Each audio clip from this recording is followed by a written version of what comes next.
जय हिंद। इस वीडियो में आप लोगों को कार्बन के बारे में कुछ इंपॉर्टेंट जानकारी बताने वाले हैं जो कि क्लास 10th वाले स्टूडेंट के लिए बहुत ही इंपॉर्टेंट है।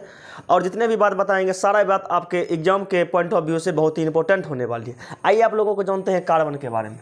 सबसे पहले आप लोगों को पता होनी चाहिए कार्बन जो होता है, कार्बन जिसका अंग्रेजी में कार्बन होता है CARBON। यहाँ से पूछ दिया जाता है कार्बन का संकेत क्या होता है, कार्बन का संकेत हो जाता है C। और कार्बन का परमाणु संख्या जो होता है, कार्बन का परमाणु संख्या 6 होता है। और कार्बन का जो इलेक्ट्रॉनिक विन्यास लिखते हैं तो ये 2,4 हो जाता है। 2, क्या हो जाता है 4। कार्बन के बाह्यतम कक्षा में कितने इलेक्ट्रॉन हो जाते हैं, 4 इलेक्ट्रॉन। कार्बन की प्रकृति जो होता है, कार्बन ये आपका हो जाता है अधातु। कार्बन क्या होता है, अधातु। और आप लोगों से ये पूछा जाएगा कि दुनिया में सबसे अधिक यौगिक बनाने वाला कोई तत्व है तो उसका नाम है कार्बन।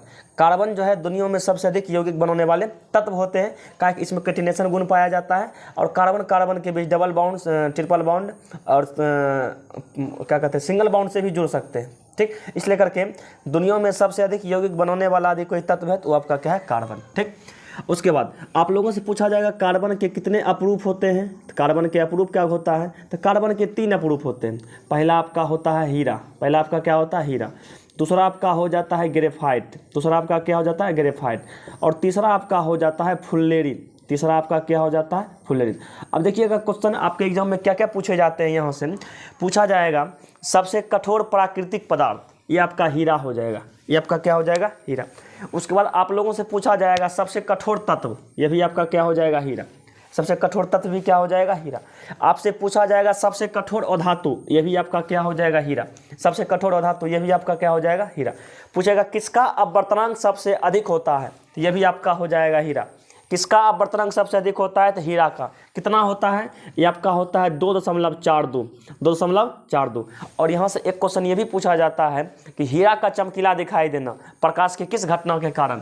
दोस्तों हीरा जो चमकीला दिखाई देता है ये प्रकाश के पूर्ण आंतरिक परावर्तन के कारण, प्रकाश के पूर्ण आंतरिक परावर्तन के कारण, प्रकाश के पूर्ण आंतरिक परावर्तन के कारण, प्रकाश के पूर्ण आंतरिक परावर्तन के कारण।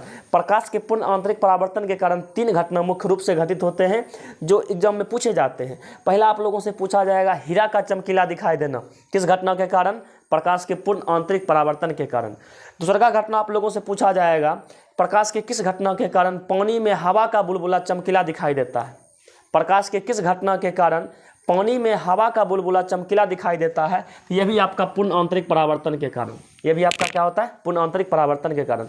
उसके बाद आप लोगों से पूछा जाएगा ऑप्टिकल फाइबर यानी कि प्रकाशिक तंतु, ऑप्टिकल फाइबर यानी कि प्रकाशिक तंतु प्रकाश के किस घटना पर कार्य करते हैं, यह भी पूर्ण आंतरिक परावर्तन पर कार्य करते हैं, पूर्ण आंतरिक परावर्तन पर कार्य करते हैं। चलिए उसके बाद ग्रेफाइट से देखिएगा क्वेश्चन क्या क्या बन जाता है। पूछता है वह कौन सा एकमात्र अधातु है जो विद्युत का सुचालक होता है। वह कौन सा एकमात्र अधातु है जो विद्युत का सुचालक होता है, तो वो आपका ग्रेफाइट हो जाता है, वो आपका क्या हो जाता है, ग्रेफाइट हो जाता है। चलिए तो आप लोगों को एक क्वेश्चन देते हैं, आप लोग इस क्वेश्चन का जवाब कमेंट बॉक्स में कमेंट करके बताइएगा। आप लोगों को क्वेश्चन देते हैं कि वह कौन सा धातु है, वह कौन सा धातु है जिसको मिट्टी के तेल में डुबा करके रखा जाता है। आप लोगों को ऑप्शन ए देते हैं। ऑप्शन ए आप लोगों का है सोडियम, ऑप्शन ए सोडियम है। ऑप्शन बी आपका मरकरी कर देते हैं, मरकरी यानी कि पारा, मरकरी यानी कि पारा। ऑप्शन सी आपका कर देते हैं चांदी। और ऑप्शन डी आपका कर देते हैं एल्युमिनियम यानी कि एल। तो आप लोग इस क्वेश्चन का जवाब कमेंट बॉक्स में कमेंट करके बताइएगा। क्लास 10th वाले स्टूडेंट के लिए स्पेशल ये वीडियो बनाया गया। मिलते हैं नेक्स्ट वीडियो में बहुत ही जल्द। जय हिंद।